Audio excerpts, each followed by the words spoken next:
next speaker, Liles, he's going to talk about the fact that not only do we have phenomena at 50 megahertz and up that are interesting, we have interesting phenomena in deep, low reaches of the radio spectrum. Hams are getting more access to that spectrum. We're going to get medium wave band here pretty soon, down to 486 kilohertz. And then we'll have 2,200 meter band. I don't know how many of you are going to try to put up a full-wave dipole on that side. There'll be a Nobel Prize for the first 3-element rotatable gagging. So anyway, Bill, please have at it. Thank you, Ward. So Magnus says it's all about that. We have to collect data. So that's what I'm going to talk about.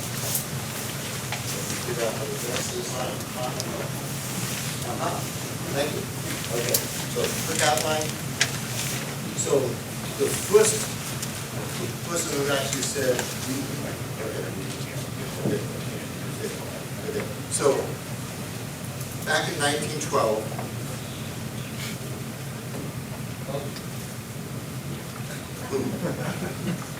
Bill's a CW guy. I don't understand this stuff about lights. So back in 1912, Bill Eccles said, hey, I wonder if a solar eclipse will have an impact on radio wave propagation. They knew that radio waves were affected by day and night. They didn't know why. I mean, wood ionosphere didn't exist back then. Some of you may know the name Bill Eccles. He was a co-inventor of some device called a flip-flop. Okay, he was also a former president of the Radio Society of Great Britain. Great physicist. Anyway, so he asked the question, and he built a receiver down at wavelength of 5,500 meters. Because back in those days, 200 meters and up, nobody did that, right? So down to 500 meters, and there's not a lot of transmitters. So he just says, I'm going to just listen to atmospheric noises and records different signal strengths, the scratches, scraping noises, clicks. And he had an article published in some little magazine called Nature. Okay. Today, that doesn't cut it, folks. But that was the start.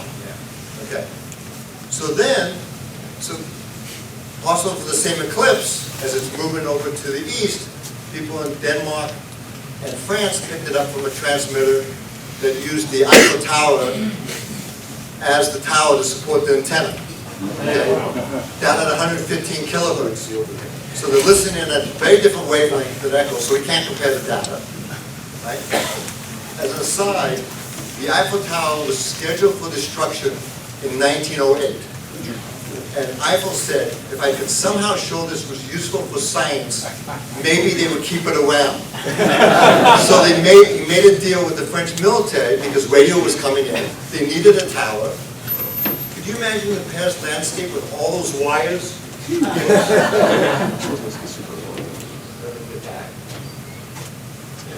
All those wires? No, those are all gone. But that was the antenna. It was a man antenna at the time.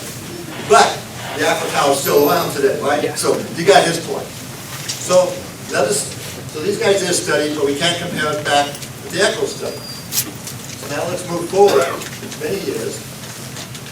2015. Eclipse, north of the UK. Remember, Magnus said that it has an effect more than just where the totality is over? This is showing that. This is the eclipse north of the UK. Wolverhampton's about there. France info, 11 kilohertz, just about due south of that. Look at this curve. This is very similar to what Magnus shows. Slow rise. This is in S units. This is one of the few audiences that I can say that to and have some idea what I'm talking about. Okay. There's no definition, but they know what I mean. Okay. Slow rise because it's a recombination, right? Yeah. The electron and the molecule have to find each other. And then the more steep as the ultraviolet decay comes back in, right? Okay. So you kind of understand that? Delay is going away, so you should be able to receive the signal, right? So let's go to another one. 1440, again the broadcast back. This is Radio Luxembourg up to the UK. So what do we see? slower and steeper, same sort of thing, right? Okay, we have this. We know what happens to D layer. We know what's happening with these. Now I'm going to go lower in frequency, 75 kilohertz, okay? Doesn't look anything like the previous two charts, right? So here's 5 receive sites, one in the UK, one in the Netherlands, the other 3 in Germany, and what? We don't understand this, folks. And notice they're all on the opposite side of the path, right? So what we'd like to do is collect data on the same side and the opposite side down at this range. Remember the first study was done at a wavelength of 5,500 meters? Happen to know a transmitter around today that's close to 5,500 meters? WWB, 60 kilohertz, 5,000 meters, right? So, there's a group called the Eclipse Mob.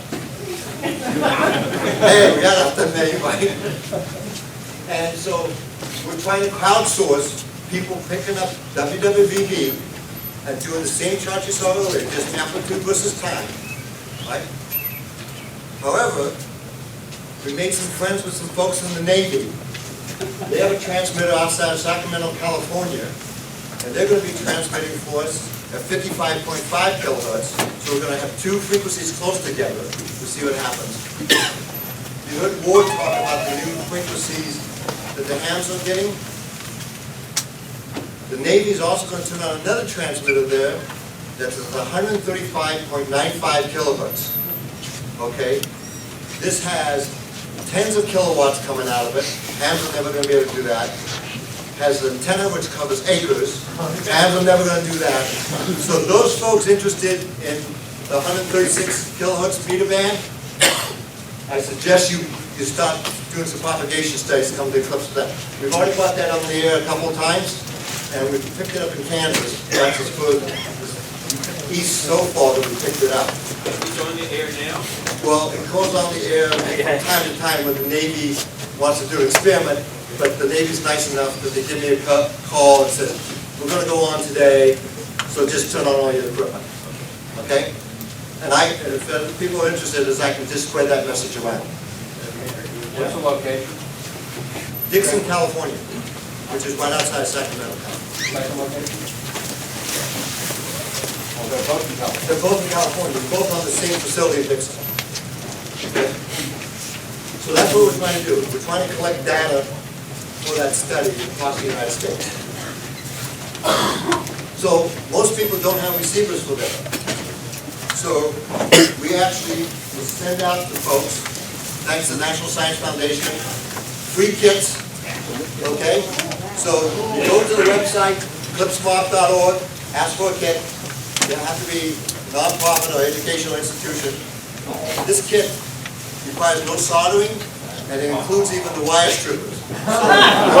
Okay, it has all the stuff in it, okay? And so, send them a complaint, and if you want to buy the parts from DigiKey or Bowser, you can do that too, right? So, you have to wrap an antenna, okay? Remember the plastic tub that this comes in?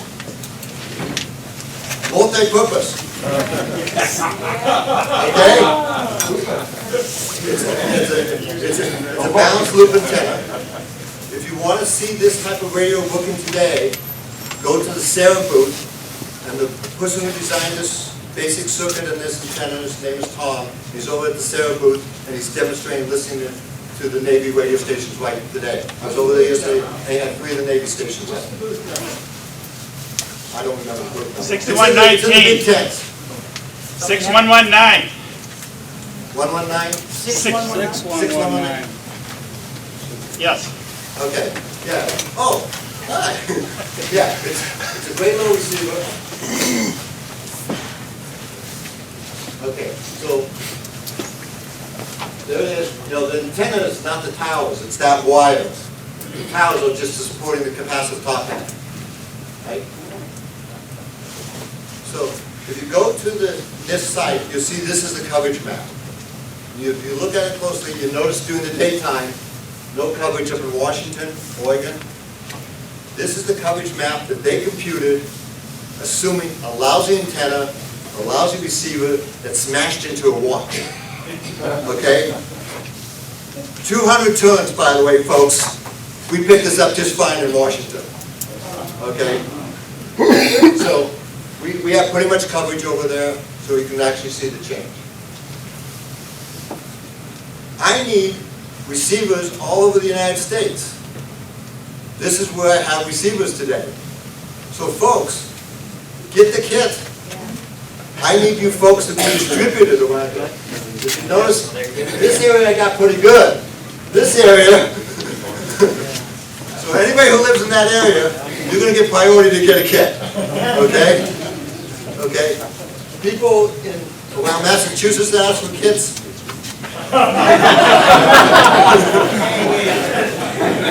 So the kits were developed up at UMass Boston. Okay, so that's why I have a lot of there. And it was developed at George Mason University down in Virginia. So guess why I have a few folks there. Okay? Anyway. So that's what we're about. Okay? We're just trying to get a lot of data with everybody listening to the same transmitters over the period, day before, day after, and day of the eclipse, so we can actually compare the data. Yeah, so we need baseline, right? Okay. Yes? I came in late. Does the receiver have to be near an internet to feed into a live? That's a good question. So you saw the photo board with the chips. So the receiver has one component they didn't put in that picture, and that's that receiver plugs into a cell phone. Why? A smartphone. I need to know where that receiver is located. I got location services on the smartphone. I need to know when the data was taken.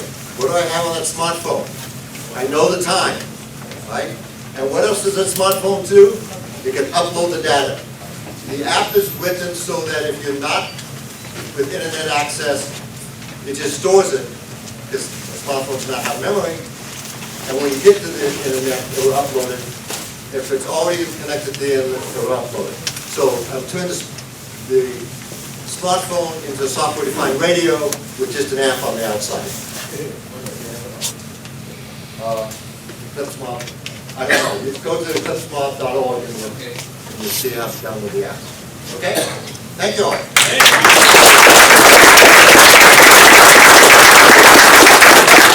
You'll notice the graphs that Bill says, hey, we don't understand this. Isaac Asimov had a great statement that said, science does not advance through the statement, eureka. It advances through the statement, gee, that looks funny. That's where we find the good stuff. Let's wrap it up with